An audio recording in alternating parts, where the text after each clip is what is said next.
Dans la cité de Chypre, vers 300 ans avant Jésus-Christ, habitait un marchand très riche du nom de Zénon. Pendant un voyage de Phénicie à Pyrrhée, son bateau a coulé, entraînant la perte de toute sa cargaison. En raison de cet événement unique, un événement entièrement hors du contrôle de Zénon ou de quiconque, cet homme très riche est soudainement devenu pauvre en un instant. Imaginez que vous étiez Zénon.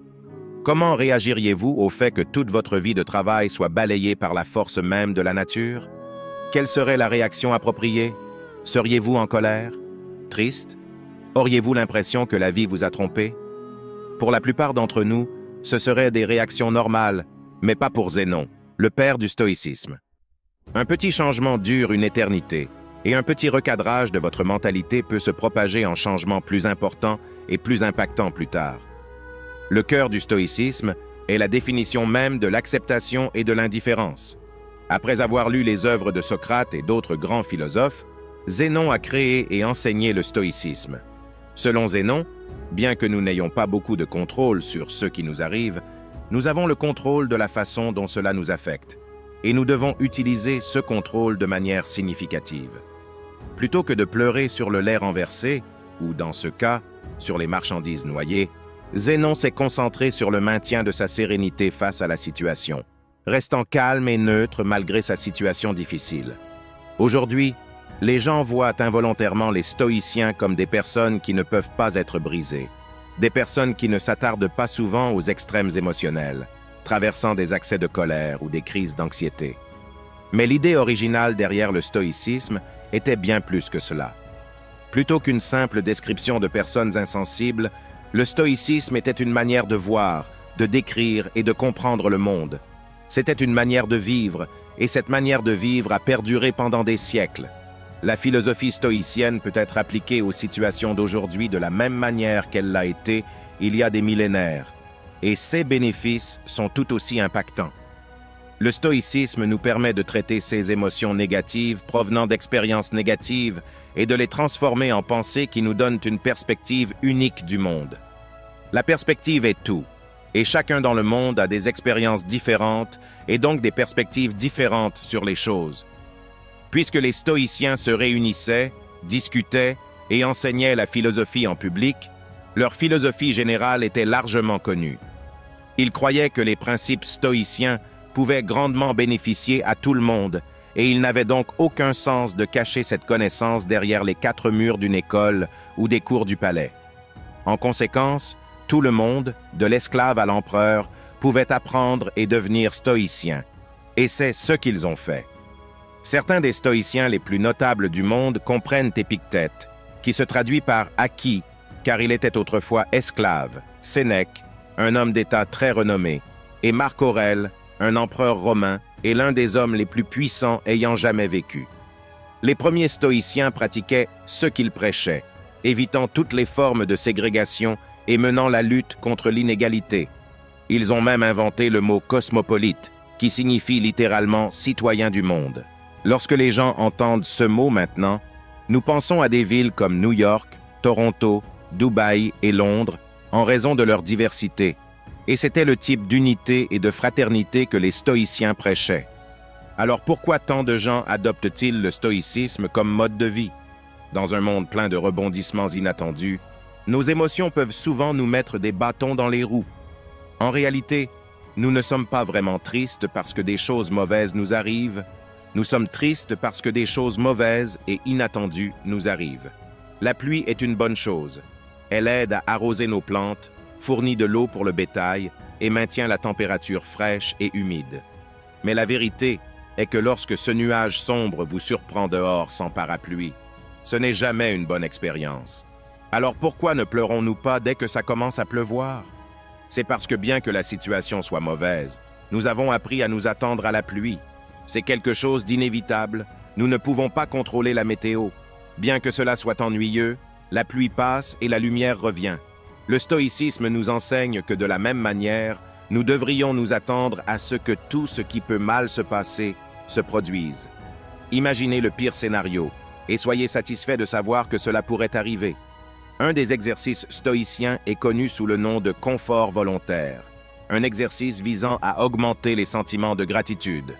dormir par terre dans votre cuisine, prendre des douches froides au lieu des chaudes, ne manger que des pommes de terre pendant quelques jours, ce genre de choses. Cet exercice vous aide à comprendre que peu importe à quel point c'est difficile, vous survivrez toujours et pourrez potentiellement prospérer si votre mental est bon. En étant capable de supporter ces situations inconfortables, nous préparons indirectement notre mental pour les malheurs futurs. Dans l'état actuel du monde où les publicités nous sont constamment imposées, on nous fait croire que si nous n'avons pas la prochaine meilleure chose, que si nous ne ressemblons pas d'une certaine manière, ou que si nous ne gagnons pas un certain montant d'argent, nous ne serons jamais heureux. Ce message est aujourd'hui plus important que jamais. Nous entrons dans le monde sans savoir grand-chose. Nous grandissons en apprenant des choses à la maison, à l'école et en observant le monde par nous-mêmes. Le problème est que, bien des fois, ces trois sources de connaissances nous enseignent de différentes manières. La question est de savoir si nous devons intérioriser toute cette connaissance. Si nous le faisons, nous pourrions inconsciemment créer des attentes irréalistes pour nos vies, nous laissant finalement déçus et insatisfaits. Ce n'est pas une façon de vivre. Nous devrions plutôt nous concentrer sur notre amélioration, pour nous-mêmes. Nous devrions faire des choses, pour nous-mêmes, et seulement pour cette raison. Attacher des espoirs externes ou des attaches secondaires aux actions que nous entreprenons conduit presque toujours à la déception. La plupart du temps, nous finissons par essayer de combler ce vide avec des choses externes. Dépenser tout son argent dans une voiture de luxe, une maison, ou même fonder une famille. Parfois, nous faisons toutes ces choses pour leur valeur externe et non pour leur valeur interne. Mais le stoïcisme enseigne que si vous abordez la vie de cette manière, vous placez votre bonheur entre les mains de forces externes, des forces qui peuvent toujours échouer. Les voitures tombent presque toujours en panne, les catastrophes naturelles emportent des villes entières et les taux de divorce montent de plus en plus chaque année. Mais même les choses gratuites dans la vie ont un coût, le coût de l'espace, à la fois physique et mental. Comme l'a écrit Sénèque, apprendre à vivre avec moins créera de l'espace dans votre vie pour les choses qui vous tiennent vraiment à cœur. Au lieu de cela, nous devons placer notre bonheur sur notre valeur intrinsèque en tant qu'êtres humains et sur rien de ce que nous avons ou pouvons acquérir physiquement. Nous devons choisir de faire de notre mieux pour garder la tête froide, quelles que soient les épreuves de la vie. Car peu importe ce que nous voulons, à la fin de la journée, nous n'avons aucun contrôle sur la majorité des choses qui nous arrivent, mais nous avons tout le contrôle sur la façon dont nous réagissons à ces choses. C'est la dichotomie du contrôle, le principe le plus important de la philosophie stoïcienne. Pour citer Épictète, la tâche principale dans la vie est simplement celle-ci: identifier et séparer les choses pour que je puisse me dire clairement ce qui relève des choses externes que je ne contrôle pas et ce qui concerne les choix que je contrôle réellement. Les stoïciens enseignent que nous devons apprendre à séparer ce que nous pouvons contrôler de ce que nous ne pouvons pas contrôler. Nous devons déterminer notre valeur non pas à partir de choses que nous ne pouvons pas contrôler, mais à partir de choses que nous pouvons. Aspirer à des objectifs est une bonne qualité, mais s'effondrer lorsque ces choses ne se déroulent pas comme prévu est, du point de vue stoïcien, inutile. Faire des vidéos sur YouTube estimated. Beaucoup plus facile qu'être un empereur romain, mais cela peut toujours s'avérer difficile parfois. D'abord, vous devez former votre idée, ce qui prend une éternité, puis rechercher cette idée, l'abandonner parce qu'elle est nulle, recommencer, rédiger le script de la vidéo, créer la vidéo, l'éditer, créer la miniature, le titre et tout le reste avant de la télécharger. Tout jusqu'au moment où vous cliquez sur « Télécharger » dépend de vous. Cependant, une fois que vous avez cliqué sur le bouton « Télécharger », le pouvoir passe à l'algorithme YouTube. Cependant, beaucoup de gens jugent le succès de leur chaîne YouTube ou de leur compte Instagram en fonction du nombre de vues, d'abonnés ou de followers qu'ils ont, des mesures qui, pour la plupart, échappent à votre contrôle. Les stoïciens enseignent qu'au lieu de cela, vous devriez évaluer le succès de votre travail en fonction de la quantité d'efforts que vous y avez investis et non du résultat de vos espoirs externes. Faites confiance au processus. Vivre avec moins signifie vous libérer des menottes sociétales auxquelles vous vous êtes essentiellement soumis. Un vrai stoïcien ne mesure pas ses succès en fonction du gain financier de ses entreprises, mais se réconforte en sachant qu'il peut mener une vie confortable sans toutes les choses que l'argent peut acheter. Il existe 4 principales vertus du stoïcisme: sagesse, courage, tempérance et justice. La sagesse consiste à pouvoir distinguer entre ce qui est interne et ce qui est externe, et à choisir notre réaction face aux événements qui nous arrivent. Comme l'a dit Viktor Frankl, entre le stimulus et la réponse, il y a un espace. Dans cet espace se trouve notre pouvoir de choisir notre réponse. Le courage, 2 mots: persister et résister. La tempérance, ou la modération, c'est ce que je viens de faire plus avec moins, dire plus avec moins de mots. Alors que Jeff Bezos et Elon Musk se battent en haut de la liste Forbes, les stoïciens croient que la limite de la richesse devrait simplement être d'avoir ce qui est essentiel, et ensuite d'avoir ce qui est suffisant. La justice est la plus importante de toutes les vertus. Elle enseigne que personne ne devrait faire du mal à un autre parce que nous sommes tous nés les uns pour les autres, pour nous faire du bien mutuellement, et non pour nous faire du bien à nous-mêmes. Nelson Mandela était l'un des leaders africains les plus célèbres au monde.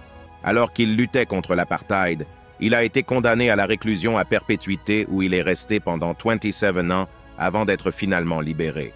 Lorsqu'il a été libéré de prison, il a été élu président de l'Afrique du Sud, et beaucoup de gens pensaient qu'il allait punir brutalement toutes les personnes impliquées dans l'apartheid ou son emprisonnement. Mais bien sûr, il ne l'a pas fait. Tout au long de son temps en prison, Mandela a lu les œuvres de Marc Aurèle et a appris bon nombre des valeurs fondamentales du stoïcisme qu'il a pratiquées tout au long de sa vie. Au lieu de réclamer la tête des fautifs, Nelson Mandela a exhorté son peuple à chercher plutôt l'opposé, se détendre et reconstruire. Il a souligné que le passé était désormais hors de leur contrôle et que la seule chose qu'ils pouvaient faire était de trouver un moyen de progresser et de construire une nation meilleure, eux. C'est la voie du stoïcien. Dans la médecine moderne, le stoïcisme est au cœur de procédures telles que la thérapie comportementale émotive rationnelle et la logothérapie. La TREC aide les patients à identifier les schémas de pensée négatifs qui pourraient causer des problèmes émotionnels et comportementaux. Elle vous permet de remettre en question le raisonnement derrière toutes ces pensées négatives avec la logique, et lorsque vous réalisez que beaucoup d'entre elles sont infondées, vous pouvez ensuite les remplacer par des croyances plus productives et plus saines. La logothérapie, en revanche, est basée sur le principe stoïcien selon lequel les êtres humains sont poussés par un but. Même dans les situations les plus sombres, nous pouvons remplir nos vies de sens et de bonheur en découvrant simplement quel est ce but. Comme beaucoup d'entre nous le savent cependant, cela est plus facile à dire qu'à faire. C'est un processus, tout comme tout le reste. Nous devons reprogrammer notre façon de penser, dehors avec l'ancien, dedans avec le nouveau. Pour résoudre nos problèmes de bonheur, nous devons pratiquer l'estime de soi. En redirigeant notre définition de la valeur vers les choses que nous pouvons contrôler, nous pouvons cesser de nous fixer sur les choses que nous ne pouvons pas contrôler. Et dans l'ensemble, nous pouvons mener une vie beaucoup plus heureuse et plus épanouissante. Le stoïcisme nous aide à naviguer à travers les tempêtes passées et présentes vers des eaux plus calmes et plus paisibles. Et si notre navire coule et que nous nous noyons tous, nous pouvons trouver la paix dans le fait que nous avons vécu une bonne vie, même si ce n'était pas aussi longtemps que nous l'espérions. Car rappelez-vous, toute chose a une fin.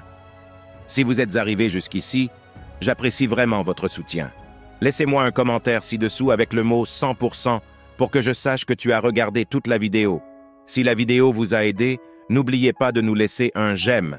Abonnez-vous si vous ne l'êtes pas pour ne rien rater. Merci d'avoir regardé. À la prochaine.